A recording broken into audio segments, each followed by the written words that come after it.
नमस्कार दोस्तों, आज के इस वीडियो में हम लोग बात करेंगे फिजिक्स जो आपका 100 मार्क्स के होते हैं उसमें से किस किस तरह से उसको डिस्ट्रीब्यूट किया गया है इंटरनल एग्जाम के लिए, एक्सटर्नल एग्जाम के लिए और प्रैक्टिकल के लिए।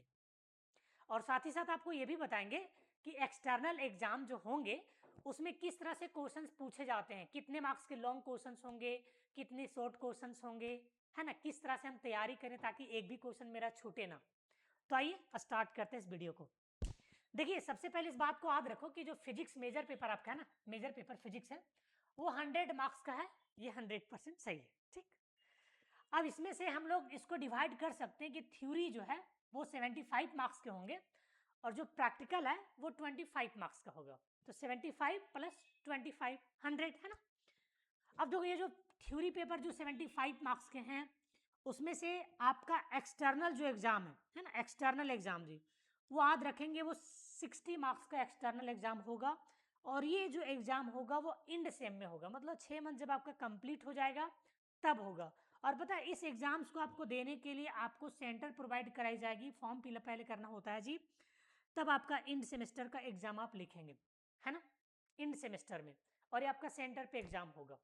चलिए, अब आपका जो इंटरनल एग्जाम है वो एक्चुअली इंटरनल एग्जाम आपका मिड सेम में होगा। मिड सेम का मतलब अगर एक सेमेस्टर 6 मंथ का है तो 3 मंथ के बाद ये इंटरनल एग्जाम होता है। अब सवाल आता है कि सर ये जो इंटरनल एग्जाम है वो सब कॉलेज का एक ही साथ होगा कि अलग अलग होगा, है ना। तो यूनिवर्सिटी एक्चुअली एक डेट प्रोवाइड कर देती है सारे कॉलेजेस के लिए कि आप हमें इंटरनल एग्जाम बच्चों को लेकर के हमें नंबर भेजिए। तो प्रत्येक जो कॉलेज है वो अलग अलग टाइम शेड्यूल, अलग अलग तरीके से, कहीं पे असाइनमेंट भी जमा होता है ना, या तो कहीं पे आपको अपने कॉलेज में ही जा करके एग्जाम देना होता है। तो ये इंड सेम जो मिड सेम में एग्जाम होती है इंटरनल एग्जाम, और ये भी जो 10 मार्क्स है बहुत ज़्यादा इंपॉर्टेंट है, ठीक है। अब ये जो है 5 मार्क्स, ये 5 मार्क्स आपका अटेंडेंस पे बेस्ड है ना। अब सवाल आता है सर अटेंडेंस क्या क्राइटेरिया है, क्या रूल्स है, कितना परसेंट अगर हम क्लास करेंगे तो कितने मार्क्स दिए जाएंगे। तो देखो, यूनिवर्सिटी का जो रूल है ना जी वो बहुत हार्ड है। रूल क्या कहता है कि अगर आपका जो क्लासेस है, जितना भी लेक्चर हुआ है, मान लेते हैं 100 लेक्चर हुआ है, तो अगर आप 75 लेक्चर अटेंड किए हो तो आपको यूनिवर्सिटी कहती है कि आपको 1 नंबर के आप हकदार हो, 1 नंबर ही आपको मिलेंगे, ठीक है। अगर आपका 80% अटेंडेंस है तो आपको 2 मार्क्स के हकदार बनाए जाते हैं। अगर आपका 85% अटेंडेंस है, जितना भी क्लास हुआ है जी, तो आप 3 मार्क्स के हकदार हैं। अगर आपका 90% अटेंडेंस है तो आप 4 मार्क्स के हकदार हैं। अगर आपका अटेंडेंस जो है वो 95% या उससे ज़्यादा है, 95% या उससे ज़्यादा है, तब जा करके आप 5 में 5 नंबर के हकदार हैं। केवल अटेंडेंस ही नहीं देखा जाता है, बल्कि जब आप क्लासेस जाते हैं कॉलेज में तो आप कितने अच्छे डिसिप्लिन रहते हैं, टीचर और या स्टूडेंट के साथ आपका कैसा बिहेवियर है, आपका पहनावा कैसा है। ऐसा नहीं कि कॉलेज का जो यूनिफॉर्म है वो तो आप पहन के गए हैं, पता चला कि ये हाथ में 10-15 को माला डाल लिए हैं, यहाँ पे माला डाल लिया ना जी, कान में कनबाली लगा लिए हैं, चश्मा ऐसे रजनीकांत जैसे घुमा करके पहन लिए हैं और कॉलेज में एंट्री करें, मैं कम इन सर, है ना। तो वो आपको जो प्रोफेसर हैं, टीचर्स हैं, वो आपको देखते हैं कि बच्चा किस तरह से डिसिप्लिन है, कैसा इसका स्वभाव है। तो कहीं नहीं कि ये जो 5 मार्क्स है वहाँ पे भी आपके वैलिड होते हैं, है ना। तो ये बात याद रखिएगा कि जो 5 नंबर है। अब सवाल आता है सर इतना हार्ड रूल तो कोई फॉलो करेगा क्या। तो देखो, सच्चाई ये है कि 1-2% स्टूडेंट को छोड़ करके ये रूल्स इतना ज़्यादा अटेंडेंस नहीं फॉलो हो पाती है। ये हम नहीं बता रहे, ये एक्चुअली रिकॉर्ड बता रहा है आप लोग का कॉलेज आने का, है ना। तो सवाल आता है कि सर ये रूल फॉलो नहीं होगा तो फिर क्या होगा। तो देखो, एक्चुअली होता क्या है ना कि वो डायरेक्ट क्या करते हैं टीचर्स लोग या जो भी प्रोफेसर जो भी कॉलेजेस के हैं, वो आपके एवरेज मार्क्स दे दिए जाते हैं कि हाँ 5 में चलो इसको 3 दे देते हैं या 4 दे देते हैं, सबको उस तरह से बैठा देते हैं। या तो कोई रेगुलर क्लास आ रहा है, टीचर्स उसको जानते हैं तो उसका रोल नंबर भी उसको पता है, तो हो सकता है वो 5 में 5 दे दें, ठीक है। अब ये जो प्रैक्टिकल एग्जाम है, प्रैक्टिकल एग्जाम याद रखेंगे मिड सेमेस्टर में नहीं होता है, मतलब इसका इंटरनल एग्जाम नहीं होता है, आपका लास्ट में ही कॉलेज में ही ये प्रैक्टिकल करवाया जाता है। आपके सिलेबस में 10-15 प्रैक्टिकल दे रखे हैं, उसमें से क्या होता है कि आपके कॉलेज 3-4 प्रैक्टिकल एक्चुअली करवाते हैं, उसी में से कोई एक 1-2 प्रैक्टिकल, पूरा आपको प्रैक्टिकल कॉपी बढ़िया से बना लेना है, प्रैक्टिकल कॉपी आपका जैसे भी बन जाएगा, जिस उसी में से आपको एक प्रैक्टिकल करने के लिए दिया जाएगा और फिर उससे वाइवा भी होगा, है ना। तो ये जो 25 मार्क्स हैं, 25 मार्क्स हैं, इन सारी बातों पे निर्भर करता है कि आपका कॉपी किस तरह से लिखे हैं, जो प्रैक्टिकल आप कर रहे हैं वो किस तरह से, है ना, आपका रिजल्ट आया हुआ है, और साथ ही साथ जो वाइवा होगा उसमें आप कितने अच्छे जवाब देते हैं। तो 25 मार्क्स में से इस तरह का क्राइटेरिया आपको कितने मार्क्स दिए जाएंगे ना। हो सकता है कि किसी किसी स्टूडेंट को 24 मिल जाए या 25 मिल जाए, एवरेज अगर 20 तक सबको लगभग मिलता ही है। अगर बहुत उसका डल है कंडीशंस प्रैक्टिकल के लिए तो वाइवा में, तो हो सकता है उसको कम मार्क्स दिए जाए। वो डिपेंड करता है कि आपकी क्या एबिलिटी है ना। तो ये था। अब हम लोग क्या करते हैं, अब हम लोग आपको बताते हैं कि जो एक्सटर्नल एग्जाम होगा, जो आपका सेंटर पे होगा, जिसके लिए आप फॉर्म फिलअप करेंगे, जिसके लिए आप तैयारी करेंगे ना, तैयारी तो सबके लिए करना है ना जी, लेकिन तो आइए आपको समझा देते हैं कि देखो एक्चुअली 60 मार्क्स के आपके तो एग्जाम होने वाले हैं ना। फिजिक्स का 60 मार्क्स का एग्जाम होगा, एक्सटर्नल एग्जाम। तो इसी 60 में कितने मार्क्स के कहाँ कहाँ क्वेश्चन पूछे जाते हैं, कितने लॉन्ग क्वेश्चन पूछे जाएंगे, कितने शॉर्ट क्वेश्चन पूछे जाएंगे। तो सबसे पहले आप याद रख लो, इसको ना 2 ग्रुप में बांटा गया जी, ग्रुप ए और ग्रुप बी। ठीक है, ग्रुप ए आपको हर हाल में बनाना है। ग्रुप ए में क्या है, 6 लॉन्ग क्वेश्चन, उसमें से आपको 3 बनाना है ना। तो इसमें ज्यादा बच्चों को प्रॉब्लम नहीं होता है। प्रॉब्लम यहाँ होता है अगर कोई क्वेश्चन छोड़ के आता है तो ग्रुप ए से छोड़ता है, वो बी से अगर कुछ भी नहीं पड़ेगा तभी छूटता है ना। चलिए आइए आपको समझा देते हैं डिटेल से। हम लोग देखेंगे questions pattern in external exam of physics.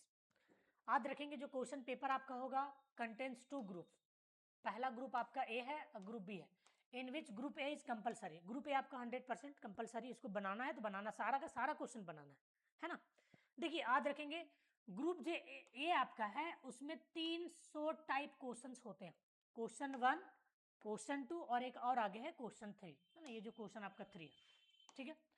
लेकिन याद रखेंगे जो क्वेश्चन 1 आपका है ना, क्वेश्चन 1 में क्या कहेगा आपको कि answer the following questions. Question जो 1 है वो 5 मार्क्स के हैं, और 5 मार्क्स में क्या कह रहा है कि एक मार्क्स के आपका 5 क्वेश्चन दे देगा जी।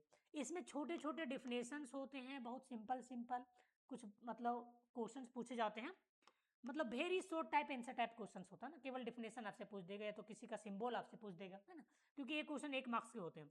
तो याद रखेंगे जो क्वेश्चन नंबर 1 है उसमें 5 छोटे छोटे क्वेश्चन होते हैं, और प्रत्येक क्वेश्चन 1 मार्क्स के होते हैं। तो एक क्वेश्चन आपका 1 मार्क्स का हो गया जी, और टोटल क्वेश्चन 5 है। तो बताइए क्वेश्चन नंबर 1 कितने मार्क्स का है, बताइए। क्वेश्चन नंबर 1 आपका 5 मार्क्स का है ना। इसी प्रकार ये जो क्वेश्चन आपका 2 है वो very short type answer question नहीं होता है ना, शॉर्ट टाइप होता है, शॉर्ट आंसर टाइप क्वेश्चन होता है। मतलब इसमें जो शॉर्ट क्वेश्चन 5 नंबर वाले होते हैं उसको आपको लिखना होता है जी। तो ये क्वेश्चन नंबर 2 है, ठीक है। इसके बाद क्वेश्चन नंबर जो 3 है वो भी शॉर्ट टाइप आंसर क्वेश्चन होता है, एक ही क्वेश्चन है 5 मार्क्स का। इसका मतलब हम लोग इस बात को समझ चुके हैं कि ये जो ग्रुप ए है ना उसमें 3 क्वेश्चन का जवाब देना है, और टोटल जो मार्क्स होगा ग्रुप ए का वो 15 मार्क्स होगा। तो आप देख सकते हैं कि 60 मार्क्स का आपका है, उसमें से 15 आपका कहाँ हो गया बोलो, तो ये ग्रुप ए से हो गया। तो बचेगा कितना जी, 45। तो ये जो 45 क्वेश्चन हैं वो आपका ग्रुप बी में जाना चला जाएगा, है ना। चलो तो अब हम लोग देख लेते हैं कि ग्रुप बी में क्या होता है ना।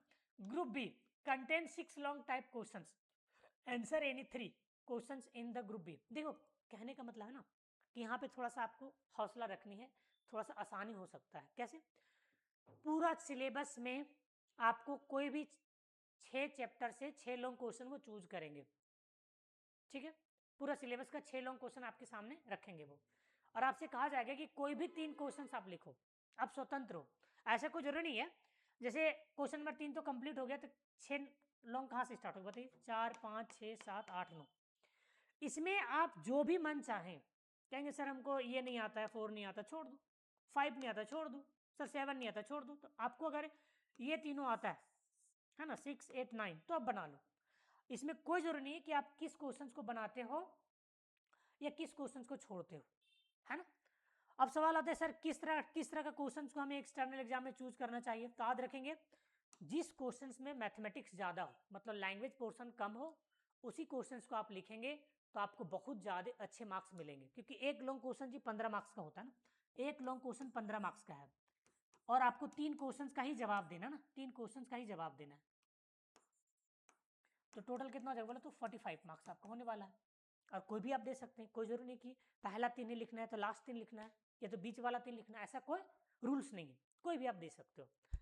तो अब सवाल आता है कि सर किस तरह से हम तैयारी करें ताकि सारा क्वेश्चन मेरा पकड़ा जाए। तो देखो सबसे पहली बात है कि लॉन्ग क्वेश्चन है ना, लॉन्ग क्वेश्चंस के बारे में बात कर लेते हैं। ग्रुप ए के बारे में सॉरी ग्रुप बी के बारे में पहले बात कर लेते हैं।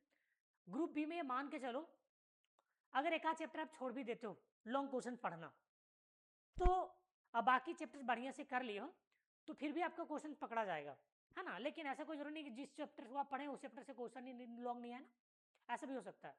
तो इसीलिए मेरा सजेशन ये है कि सारा चैप्टर से बढ़िया से पढ़िए और सारा लॉन्ग क्वेश्चन कीजिए। बहुत सारे बच्चे जो होता है वो शॉर्ट क्वेश्चन बना ही नहीं पाता है। रीजंस क्या है, शॉर्ट क्वेश्चंस में बहुत ही डीपली आपको चैप्टर टॉपिक बाय टॉपिक आपको पढ़ना होगा, तभी आप सारा का सारा क्वेश्चंस बना के आएंगे, अदरवाइज कोई उपाय नहीं है ना, आप नहीं बना सकते हैं।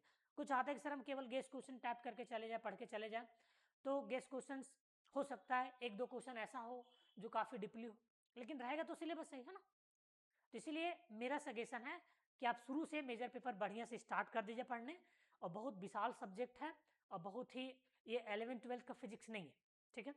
तो चलिए अगर आप लोग हमारा ऑफलाइन सेंटर आना चाहते हैं तो नियर बाबू गांव है, आप दिए गए नंबर पे आप कॉल भी कर सकते हैं। अदरवाइज जिस स्टूडेंट का बहुत ज़्यादा है घर, वो हजारीबाग में नहीं रह रहे हैं, देखो तो ऑनलाइन करना चाहते हैं, मजबूरी है ऑनलाइन करना। ऑनलाइन तो एक्चुअली हम नहीं कहेंगे, ऑनलाइन कोर्सेस आप ज़्यादा कीजिए हजारीबाग में रह करके, वो फिर मुख्यता वाली बात हो जाएगी। लेकिन अगर जो स्टूडेंट काफ़ी दूर इलाके में रहते हैं और ऑनलाइन वो कर सकते हैं, तो उसके लिए हम एक सजेशन देंगे कि आप जाइए प्ले स्टोर में, वहाँ पे टाइप कीजिए द्रोणा फिजिक्स। जैसे आप द्रोणा फिजिक्स टाइप करते हैं तो इस तरह से आपका एक ऐप आ जाएगा जी, इसको इंस्टॉल करके आप अपने मोबाइल नंबर डाल करके लॉगिन कर लो। इसके बाद वहाँ पे बहुत सारे कोर्सेस हैं, फिर आप सेमेस्टर 1 के मेजर माइनर जो भी सब्जेक्ट आप सिलेक्ट करना चाहते हैं ना, क्योंकि सेमेस्टर 1 का सारा कोर्सेस हम लॉन्च करने वाले हैं, तो आप वहाँ पे जा करके जो भी सब्जेक्ट आपको पढ़ना है आप वहाँ पे कोर्स आप परचेज कर सकते हैं। आपकी जो क्लासेस ऑफलाइन तो चलती है, आपकी जो क्लासेस ऐप पे होगी वो लाइव के साथ साथ रिकॉर्डिंग भी मिलेगा, नोट्स भी उसमें रहेगा ना, और लास्ट में याद रखेंगे आपको गेस क्वेश्चन भी प्रोवाइड कराया जाएगा, और जो गेस क्वेश्चन जो है वो आपको एक्सटर्नल एग्जाम के लिए बहुत ज़्यादा हेल्पफुल होगा, ठीक है। तो चलो ठीक है, बाय, टेक केयर।